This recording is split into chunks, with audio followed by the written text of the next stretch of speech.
কষ্ট, কবি মাঝহারুল মুর্শেদ। আমার অনেক কষ্ট আছে, হলুদ বিকেলের কষ্ট, গোধূলি সন্ধ্যার কষ্ট, নষ্ট জন্মের কিছু ময়লা স্মৃতির নীল কষ্ট, বুকের ভেতর জমাট বাঁধা নষ্ট সময়ের কষ্ট, নশ্বর পৃথিবীতে অবিনশ্বর অনাদিকালের কষ্ট।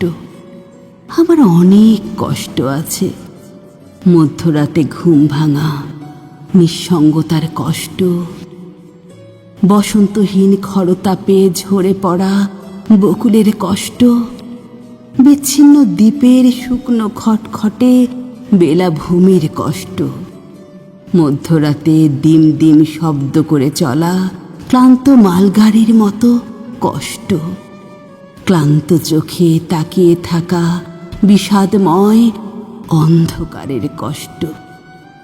আমার অনেক দুঃখ আছে, জন্মাবধি শুশ্রূষাহীন শুভ্রতাকে বুকে নিয়ে এই আমি দুঃসময়ের এক নিঃসঙ্গ প্রেতাত্মার মতো অথই জলে ডুবে দেখি।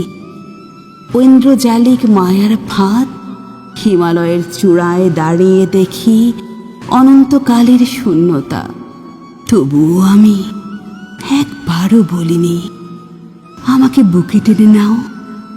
তোমার জন্ম শুধুই আমাকে কষ্ট দেয়া, তবে দাও, আমি বুক পেতে রেখেছি।